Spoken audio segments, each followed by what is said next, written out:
ലളിതാ സഹസ്രനാമത്തിലെ 129வது ശ്ലോകം.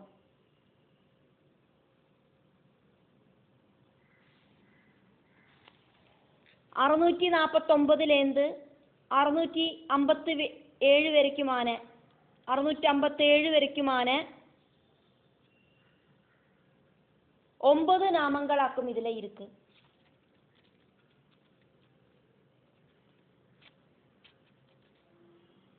മൂന്നക്ഷരങ്ങളോട് കൂടിന നാമം, 4 അക്ഷരങ്ങളോട് കൂടിന നാമം, 5 அக்ஷரங்களோடு கூடின நாமம், இப்படின்னு கலர்ந்தாக்கும் இதுல இருக்கு. നമ്മളോട് സാധാരണ കണ്ണുകളാല ദേവിയെ ദർശിக்கிறதுக்கு സാധിക്കാതെ, ദേവിയിലേന്ത് വ്യത്യസ്തമായിട്ട് ഒന്നുമില്ലാത്തതിനാല വേറിട്ട് കാണുறதுக்கு ഒന്നുമില്ല ദേവിക്ക്. വിജ്ഞാനത്തെ കൊടുക്കറവൾ ദേവിയാക്കും. ദേവിക്ക് എല്ലാവിധ நாலெட்ஜும் இருக்கு. ദേവിക്ക് தெரிஞ்சுக்க வேண்டியதாயிட்டு ஒரு நாலெட்ஜும் மிச்சமில்லை. அதே மாதிரி மனசு அப்படிங்கிறது அந்த பக்கம் இந்த பக்கம் ஓடி நடக்காதக்கு ചിത്ത നിരോധത്തോടു കൂടിയിട്ട് இருக்கிறவளாக்கும் ദേവി. യോഗത്തെ കൊടുക്കറവളാക്കും ദേവി. യോഗശക്തിയാല ദേവിയെ அடையறதுக்கு சாதிக்கும். அதுக்கான அர்ஹதை தேவி பக்தர்களுக்கு தேவி கொடுப்பாள். யோகத்தால பிரம்மானந்தம் அடையறதுக்கு சாதிக்கும். சதுர்யுகங்களை தரிச்சுண்டு காலச்சக்கரத்தை சுற்றி கறக்கிற காலஸ்வரூபிணியும் தேவியே தான். இப்படின்னு எல்லாமாக்கும் வாக்தேவிகள் தேவிய ஸ்துதிக்கிறார். அத்ருஷ்யா திருஷ்யரஹிதா விஜ்ஞாத்ரி வேத்யவர்ஜிதா யோகினி யோகதா யோக்யா யோகானந்தா யுகந்தரா. 649வது നാമം 3 അക്ഷരങ്ങളോട് കൂടിന നാമം അദൃശ്യ. സാധാരണ കണ്ണുകളാല കാണறதுக்கு സാധിക്കാത്തവളാക്കും ദേവി. ഇന്ദ്രിയങ്ങൾക്ക് അപ്പാർപ്പെട്ടവൾ. കണ്ണ്, മൂക്ക്, കാത് ഇതെല്ലാം ഇന്ദ്രിയങ്ങളാക്കുമേ. இந்த இந்திரியங்களாலேயொന്നും தேவியை കാണறதுக்கு சாதிக்காது. அத்ருஷ்ய ரூபத்தில் இருக்கிற பராசக்தி. பார்க்கறது அப்படிங்கிறது கண்ணோடு பிரவൃத்தியாக்கும். கண்ணு பிரவர்த்திச்சாலும் தேவியை കാണறதுக்கு சாதிக்காது. அதிசூக்ஷ்மமா இருக்கிற பொருளை சாதாரண கண்களால കാണறதுக்கு சாதிக்காது. அப்படியாக்குமானா அதிசூக்ஷ்மத்தை விட அதிசூக்ஷ்ம ചൈതന്യமா இருக்கிற பரமாத்மாவை எப்படி കാണறதுக்கு சாதிக்கும்? നമ്മളോട് മനസ്സை നമ്മളാல കാണறதுக்கு സാധിക്കാது.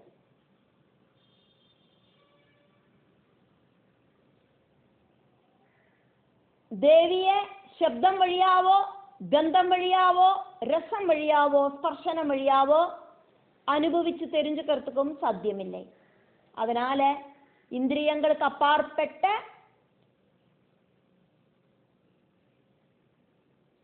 தேவி, அந்த தேவியை കാണறதுக்கு ஆராலையும் சாதிக்காது. அதனால வாக்தேவிகள் தேவிய அத்ருஷ்யா அப்படின்னு கூப்பிடுறாங்க. 650வது நாமம் ദൃശ്യരഹിത. 5 അക്ഷരങ്ങളോട് കൂടിന നാമമാക്കും ഇത്.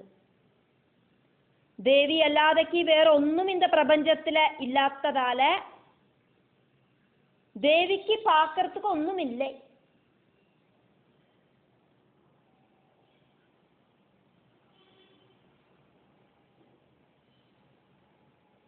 അദ്വൈത ഭാവമാക്കും ദേവിക്കുള്ളത്. ദ്വൈതഭാവം இல்லை. சர்வம் பிரம்மமயம் அப்படின்னு சொல்லறத அங்க பிரம்மம் மட்டும்தான் இருக்கு, பிரபஞ்சம் கொடியும் இல்லை. இந்த பிரபஞ்சம் அப்படிங்கிறது இல்லாத ஒண்ணு இருக்கு அப்படிங்கிற மிஸ் அண்டர்ஸ்டாண்டிங் ஆக்கும். மாயையோடு விட்சேப சக்தியால இந்த பிரபஞ்சம் அப்படிங்கிறது இருக்கு அப்படின்னு தோணுறது. அரண்ட வெளிச்சத்துல கயரை பார்த்து பாம்பாக்குமோ அப்படின்னு தோணற மாதிரி. இது மாத்தியும் சிந்திக்கலாம். அரண்ட வெளிச்சத்துல பாம்பை பார்த்து கயராக்குமோ, கம்பி ஆக்குமோ, இப்படி எல்லாம் சிந்திக்கலாம். Miss understanding. ஒரு விஷயத்தை கரெக்டா புரிஞ்சுண்டா அண்டர்ஸ்டாண்டிங், அத கரெக்ட் அல்லாதக்கு புரிஞ்சுக்கிறதையாக்கும் அது மிஸ் அண்டர்ஸ்டாண்டிங் ஆகிறது. பிரபஞ்சம் அப்படிங்கிறது மாயையோடு விட்சேப சக்தியால தோணப்படுற ஒரு மித்யையாக்கம்.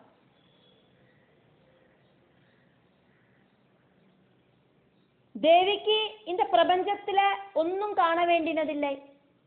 தேவியே ஆக்கும் இந்த பிரபஞ்சம். பிரபஞ்சம் ஃபுல்லா தேவி ஆக்கும் வியாபிச்சிருக்கா. தேவிக்கு இங்க ஒன்னும் காணறதுக்கு இல்லை, கேட்கறதுக்கு இல்லை, தொடர்றதுக்கு இல்லை, ருசிக்கிறதுக்கு இல்லை, மணக்கிறதுக்கு இல்லை. சங்கல்ப சக்தி அப்படிங்கிறது தேவையே இல்லை. தேவிக்கு சிந்திக்கிறதுக்காயிட்டு ஒன்னும் இல்லாததால புத்தியும் தேவையில்லை. இந்திரியங்களுக்கும் மனசுக்கும் புத்திக்கும் எல்லாம் அப்பாற்பட்ட ஆத்மஸ்வரூபிணியாக்கும் தேவி. அதனால திருஷ்யரகிதா அப்படின்னு வாக்தேவிகள் தேவியை ஸ்துதிக்கிறா. 651வது நாமம் 3 அக்ஷரங்களோடு கூடின நாமம் விஜ்ஞாத்ரி. விசேஷமா இருக்கிற ஞானத்தால தெரியப்படுறவளாக்கும் தேவி. எல்லாருக்கும் ஞானம் இருக்கு. இந்த பிரபஞ்சத்தை சம்பந்திச்ச ஞானம் கிடையாது. பிரபஞ்சத்துக்கு அப்பாற்பட்ட ஞானத்தை தெரிஞ்சுக்கிறதாக்கும் விசேஷ ஞானம். அந்த விசேஷ ஞானத்தால தெரிஞ்சுக்க கூடினவளாக்கும் தேவி. அதனால விஜ்ஞாத்ரி அப்படின்னு தேவிய வாக்தேவிகள் ஸ்துதிக்கிறா.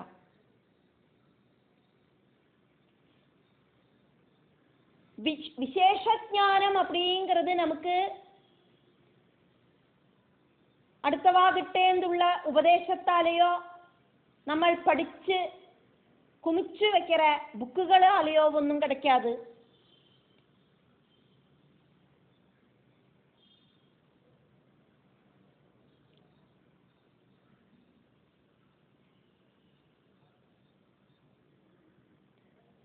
தியானம், நிதித்தியாசனம், உபாசனை, இது வழியா எல்லாம் கண்டினியூஸான முயற்சியால மட்டும்தான் தேவிய அனுபவிச்சு தெரிஞ்சுக்கிறதுக்கு சாதிக்கும். நெருப்பு அப்படிங்கிறது சுடும். அந்த சூடு அப்படிங்கிறது என்னவாக்கும் அப்படின்னு தெரியணுமானா அந்த நெருப்புல கைய கொண்டு வைக்கணும். அதை அனுபவிச்சு தெரிஞ்சுக்க கூடின விஷயமாக்கும். அதே மாதிரி தேவியோடு அந்த சக்திய சைதன்யத்தை அனுபவத்தால மட்டுமே தெரிஞ்சுக்கிறதுக்கு சாதிக்கும்.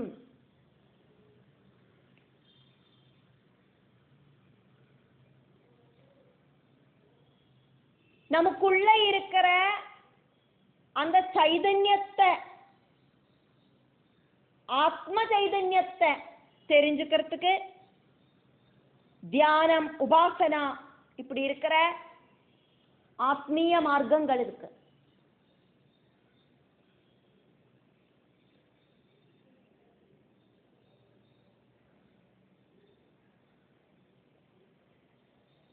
பிருஹதாரண்யக உபனிஷத்துல யாஜ்ஞவல்க்ய மகர்ஷி மைத்ரேயிக்கு விசேஷ ஞானம் என்னவாக்கும் அப்படின்னு எடுத்து சொல்ற. துவைத பாவத்துல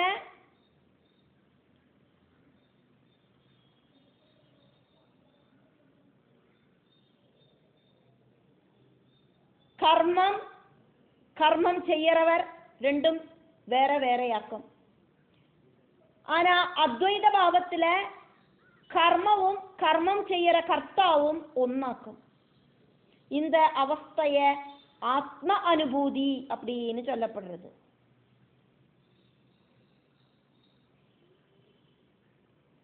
அப்படி ஆக்குமானா எதை உபயோகிச்சு எதை மனசு பார்க்கறதுக்கு சாதிக்கும், எதை உபயோகிச்சு எதை காணறதுக்கு சாதிக்கும், எதை உபயோகிச்சு எதை கேட்கறதுக்கு சாதிக்கும், எதை உபயோகிச்சு எதை சொல்லறதுக்கு சாதிக்கும், எதை உபயோகிச்சு எதை தெரிஞ்சுக்கிறதுக்கு சாதிக்கும், எதனாலேயாக்குமோ இதெல்லாம் தெரிஞ்சுக்கிறது, அத ஏது கொண்டு தெரிஞ்சுக்கிறதுக்கு சாதிக்கும். பரபிரம்மமான தேவிய ஆத்மானுபூதி வழி மட்டுமே தெரிஞ்சுக்கிறதுக்கு சாதிக்கும். ബൃഹദാരണ്യക ഉപനിഷത്തിലെ ബ്രാഹ്മണം 4-ലെ 14வது மந்திரத்திலேயாக்கும் இது டீட்டெயில் ஆயிட்டு சொல்லப்படுறது. தர்மத்தோட கதி அப்படிங்கிறது சூக்ஷ்மமாக்கும். கொஞ்சமாவதும் ஆக்ரகங்கள் மிச்சம் இருந்தானா பகவானை தெரிஞ்சுக்கிறதுக்கு சாதிக்காது. ஒரு சின்ன நூலழை உயர்ந்து நின்னானாக்கா ஒரு ஊசி வழியா நூலை கோக்கிறதுக்கு சாதிக்காது. அந்த மாதிரி யாஜ்ஞவல்க்ய ரிஷிக்கு மைத்ரேயி அப்படின்னும் காத்யாயினி அப்படின்னும் 2 மனைவிகள் இருந்தா. நான் சந்நியசிக்கிறதுக்கு போறேன் அப்படின்னு சொன்னார் யாஜ்ஞவல்க்யன். அதனால அவரோட சொத்தெல்லாம் இவாளுக்கு பகுத்து கொடுத்து அதுக்கப்புறமா யாத்திரை ஆகலாம் அப்படின்னு அவர் தீர்மானம் பண்ணினார்.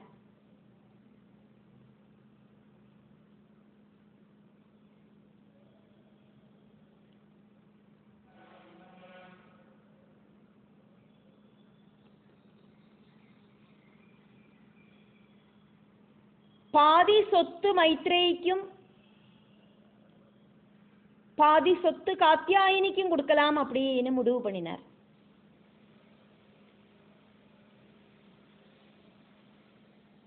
மைத்ரேயி சொன்னா, இந்த சொத்துனாலே ஒன்றும் எனக்கு பிரயோஜனம் இல்லை, எனக்கு அதிலொன்றும் திருப்தி இல்லை, இந்த சொத்தே வேண்டான்னு சொல்லிட்டாக்குமே நீங்கள் இப்போ சந்நியாசத்துக்கு போயின்னு இருக்க, அப்ப சொத்தை விட பெருசு தேடிண்டாக்குமே நீங்கள் போயின்னு இருக்க,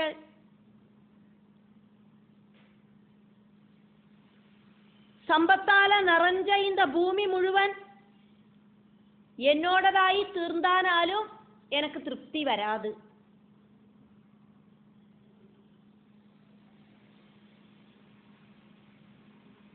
சுகசாதனங்கள் எல்லாம் இருக்கிற ஒரு வாழ்க்கை அது வாழ்க்கைன்னு சொல்ல முடியாது.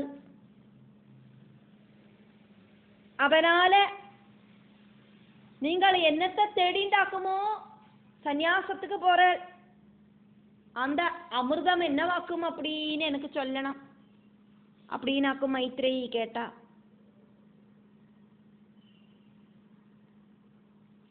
உனக்கு நான் அதுக்கான டீட்டெயில நல்லா கிளியரா சொல்லித்தரேன் அப்படின்னு யாஜ்ஞவல்க்யன் மைத்ரேயி கிட்ட சொல்றார்.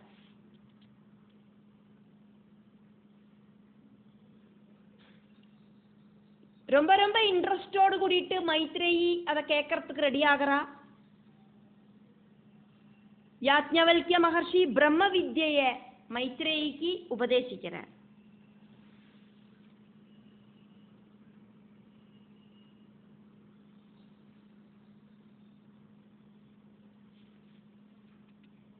ஆத்மஞானம் கிடைக்கிறது ரொம்ப ரொம்ப முக்கியமாக்கும் அப்படின்னு புரிய வைக்கிறார் மனைவிய. அதெல்லாமாக்கும் ബൃഹദാരണ്യക ഉപനിഷത്തിലെ 2வது அத்தியாயத்துல சொல்லப்படுறது.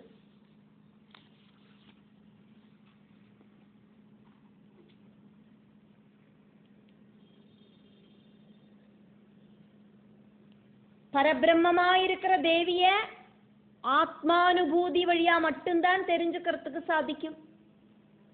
சொத்து, பணம், பதவி இதனாலேയൊന്നും பரபிரம்மத்தை தெரிஞ்சுக்கிறதுக்கு சாதிக்காது. 652வது நாமம் வேத்யவர்ஜிதா. தேவிக்கு தெரிஞ்சுக்கிறதுக்கு ஒன்றும் இல்லை, துவைத பாவங்களாயிட்டு ஒண்ணுமே இல்லை. அதனால தேவிய வேத்யவர்ஜிதா அப்படின்னு வாக்தேவிகள் ஸ்துதிக்கிறா. 5 அக்ஷரங்களோடு கூடின நாமமாக்கும் இது. பகவத்கீதையில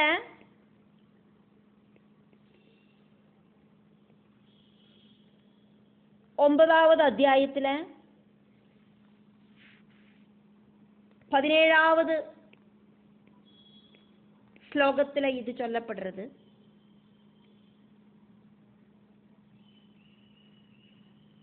வேத்யம் பவித்ரமோங்கார ரிக்ஸாம யஜுரேவஜ.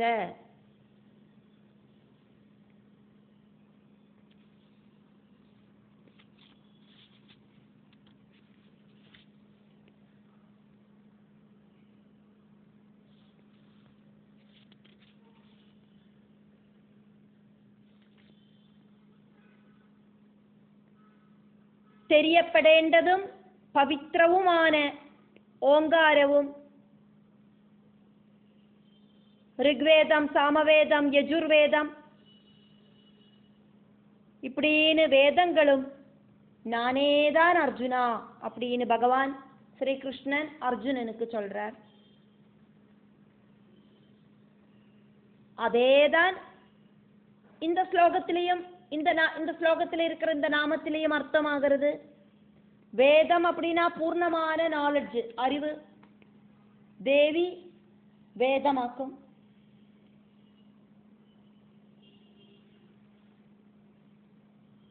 பூர்ணமான அறிவு இருக்கிறவளாக்கும் தேவி. அதனால தேவிக்கு தெரிஞ்சுக்கிறதுக்கு ஆயிட்டு ஒன்றும் மிச்சம் மீதி இல்லை. அதனாலேயே தேவிய வேதஸ்வரூபிணி அப்படின்னு வாக்தேவிகள் ஸ்துதிக்கிறார். 653வது நாமம் 3 அக்ஷரங்களோடு கூடின நாமம் யோகினி. சமபாவனையோடு கூடிட்டு இருக்கிறவளாக்கும் தேவி. பல இடத்துக்கும் ஓடி நடக்க கூடினதாக்கும் நம்மளோடெல்லாம் மனசு. നമ്മൾ திடீர்னு பார்த்தா சிரிப்போம், திடீர்னு பார்த்தா அழுவோம், திடீர்னு பார்த்தா டென்ஷனா உட்கார்ந்துட்டு இருப்போம். தேவிக்கு இந்த மாற்றங்கள் ஒண்ணுமில்லை, பாவ மாற்றங்கள் ஒண்ணுமில்லை. யோகினி பாவத்துல தேவி இருக்கா. யோகினி பாவத்துல அம்சாவதாரம் സ്വീകരിച്ചിருக்கா தேவி. ஆதிபராசக்தி யோகினி தேவியாக்கும்.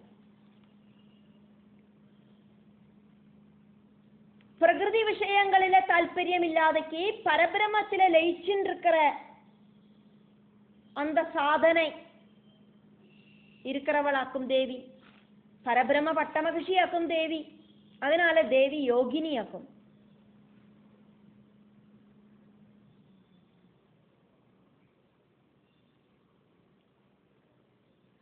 ദശമഹാ വിദ്യകളിലെ ബഗളാമുഖി யோகினி தேவியாயிட்டாக்கும் தெரியப்படுறா. தேவியோடு அழகாலையும் சிந்தாசக்தியாலையும் தேவி அதானது பகலாமுகி பிரதிகூலமான சக்திகளை எதிரிடுறா.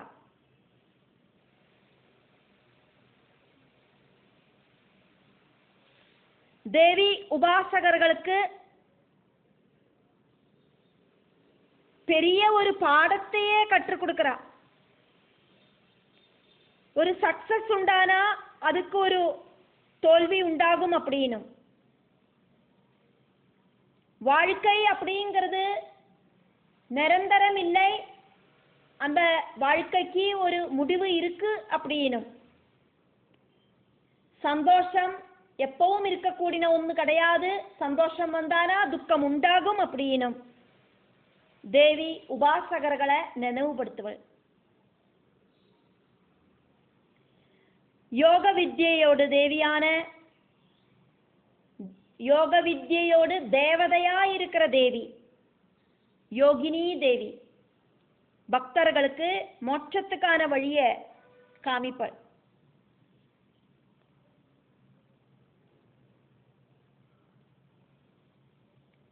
தூய்மையான அந்தக்கரணம் இருக்கிறவாளுக்கு மட்டும்தான் தேவியோடு அனுகிரகம் அப்படிங்கிறது கிடைக்கும்.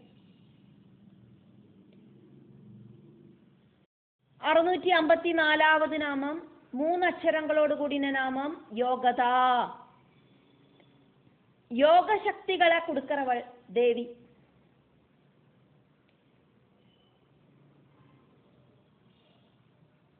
பலவிதமான யோகத்தை கொடுக்கிறவள் யோகதாயினி.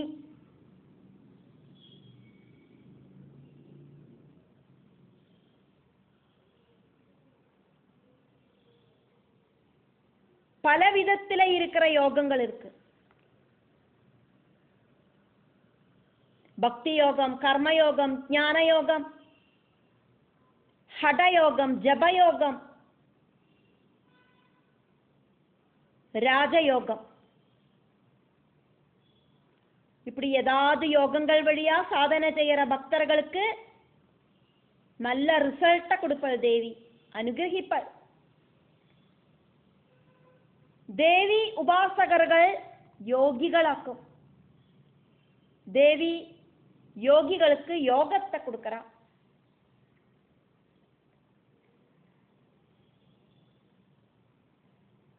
தேவி உபாசகர்கள் அவ என்ன ஆகிரகிக்கிறாளோ அதெல்லாம் தேவி கொடுத்துருவள்.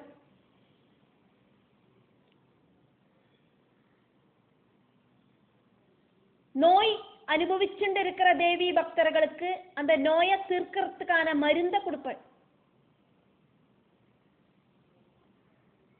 டாக்டர்ஸ் எல்லாம் கைவிட்ட கேஸ் எல்லாம் தேவிய சரணடைஞ்சானா தேவி ரொம்ப ஈஸியாயிட்டு குணப்படுத்திடுவள். அதுக்கு தகுந்த மாதிரி ஒரு ஔஷதத்தை தேவி எப்படியாவது அந்த பக்தனுக்கு கொடுப்பள். தேவி கொடுக்கிற அந்த ஔஷதம் நோயை குணப்படுத்தும் ஔஷத யோகம்.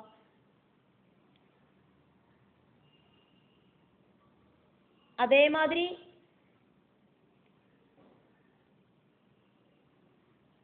கல்யாணமாகாம இருக்கிறவாளுக்கு திருமணத்தை நடத்தி வைப்பாள். பக்தர்களோடு விருப்பமாக்குமே அது விவாக யோகம். அதே மாதிரி குழந்தைகள் இல்லாதவாளுக்கு சந்தான யோகத்தை கொடுப்பாள். வீடு இல்லாதவா இந்த மாதிரி தேவிய சரணடைஞ்சானா கிரகயோகம் உண்டாகும். இப்படி பக்தர்கள் ஆகிரகிக்கிறதெல்லாம் அள்ளி அள்ளி கொடுக்கிற அம்பிகை யோக சக்திகளை பிரதானம் பண்ற தேவி. அதனால யோகதா அப்படின்னு வாக்தேவிகள் தேவிய கூப்பிடுறா. 655வது நாமம் 2 அக்ஷரங்களாக்கும் உள்ளது யோக்யா. யோக சித்தியால மட்டுமே பிராபிக்கிறதுக்கு முடியும் தேவிய. யோக்கியதை இருக்கிறவளாக்கும் தேவி. அதனால தேவிய யோக்யா அப்படின்னு கூப்பிடுறா வாக்தேவிகள். ரொம்ப ரொம்ப யோக்கியாக்கும் ஆதிபராசக்தி.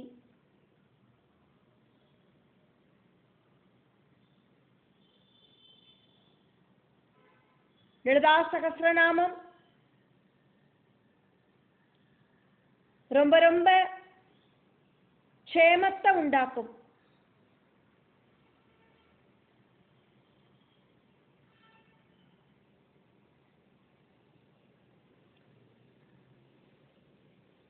ஐஸ்வர்யத்தை உண்டாக்கும்.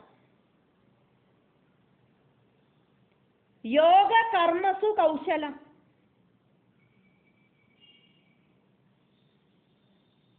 ഭഗവത്ഗീതയിലെ 2வது അധ്യായത്തിലെ 50வது ശ്ലോകമാക്കും ഇത്. ഭഗവാൻ ശ്രീകൃഷ്ണൻ அர்ஜுனன் கிட்ட சொல்றதாக்கும். யோகம் அப்படிங்கிறது கர்மங்களில இருக்கிற குஷலதையாக்கும்.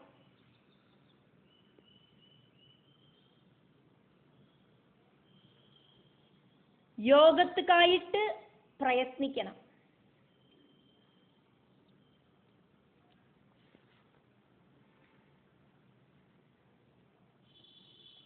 கர்மத்துல எபிலிட்டி இருக்கிறவாளையாக்கும்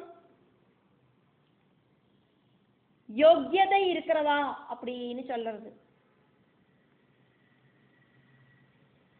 எல்லா ஸ்தானமும் அலங்கரிக்கிறதுக்கும் எல்லாத்தையும் நடத்தி வைக்கிறதுக்கும் இந்த பிரகிருதி சௌக்கியங்களை கொடுக்கறதான அர்த்தார்த்த காமார்த்த தர்மார்த்த புருஷார்த்தங்களையும் பிரகிருதிக்கு அப்பாற்பட்ட மோட்ச சௌக்கியம் அப்படிங்கிறத டாப் மோஸ்ட் புருஷார்த்தத்தையும் கொடுக்கறதுக்கு எபிலிட்டி இருக்கிறவளாக்கும் தேவி. தேவியோட கர்மங்களில ரொம்ப ரொம்ப எபிலிட்டி இருக்கிறவளாக்கும் தேவி, குஷலதை இருக்கிறவளாக்கும் தேவி, டேலண்ட் இருக்கிறவளாக்கும் தேவி. அதனால யோக்யா அப்படின்னு வாக்தேவிகள் தேவிய கூப்பிடுறாங்க. 656வது நாமம் 4 அக்ஷரங்களோடு கூடின நாமம் யோகானந்தா. யோகங்கள் வழியா ஆனந்தம் அடையறவள்.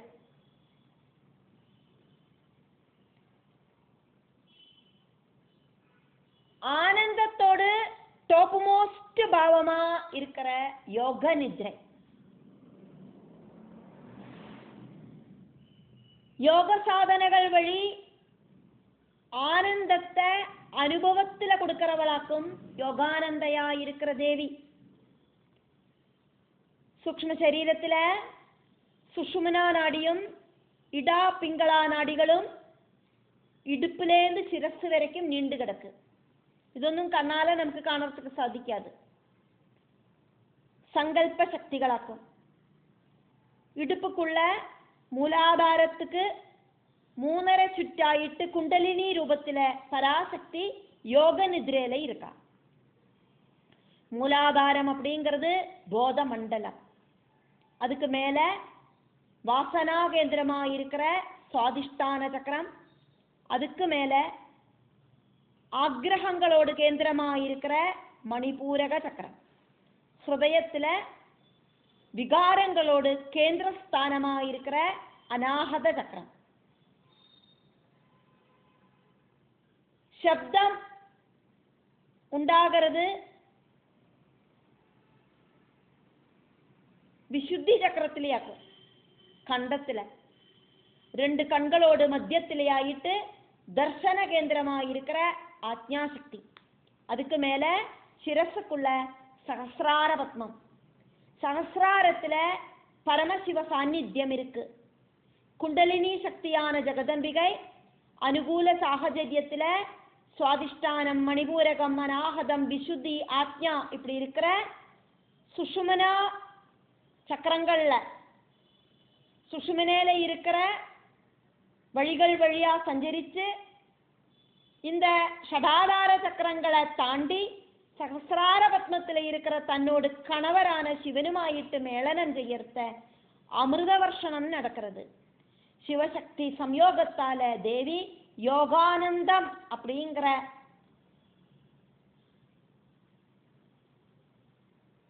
அனுபூதிய உண்டாக்குறான்.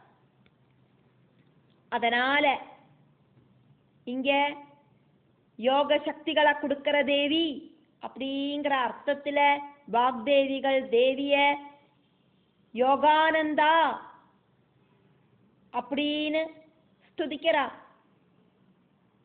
அஷ்டாங்க யோகங்கள் வழி ஆனந்தம் அப்படிங்கிறது உபாசகனுக்கு உண்டாக்குறா தேவி. ஆனந்த பாவத்துல தாண்டவமாடுறா. 657வது நாமம் 4 அக்ஷரங்களோடு கூடின நாமம் யுகந்தரா. சதுர்யுகங்களை தரிச்சுருக்கிறவள் தேவி. கிருதயுகம், திரேதாயுகம், துவாபர யுகம், கலியுகம்.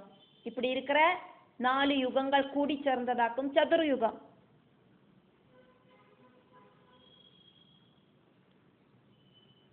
கலியுகத்தோடு டபுள் ஆக்கும் துவாபர யுகம்.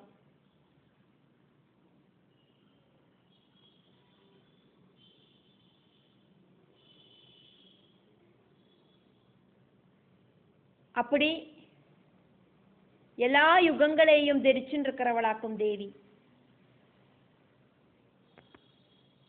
கிருதயுகம், திரேதாயுகம், துவாபர யுகம், கலியுகம் இப்படின்னு 4 யுகங்களை தேவி தரிச்சுட்டு இருக்கா. எல்லா யுகங்களும் தேவியிலேயாக்கும் இருக்கு.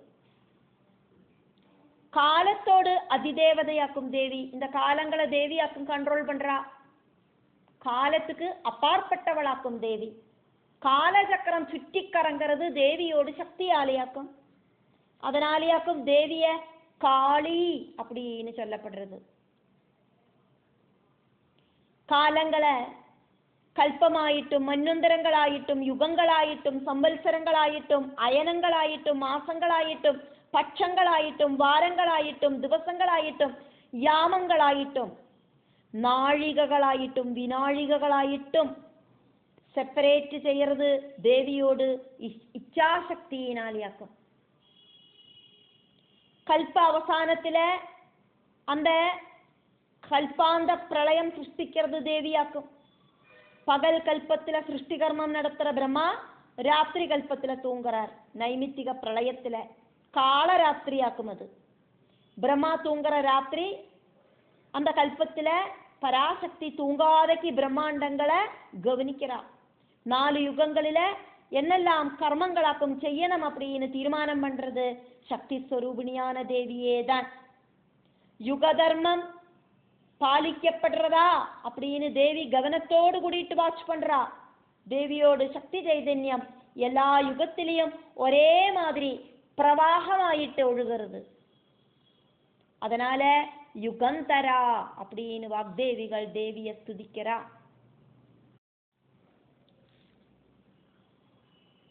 129வது ஸ்லோகத்தையாக்குமே நம்ம பார்த்துட்டு இருக்கோம். இந்த ஸ்லோகத்துல இருக்கிற நாமங்கள், அந்த நாமங்களுக்குள்ள பதங்கள் அப்படிங்கிறது கம்மியா தான் இருக்கு. இருந்தாலும் பார்க்கலாம். அதிருஷ்யா ஒற்ற பதம் தான் உள்ளது. திருஷ்யரகிதா,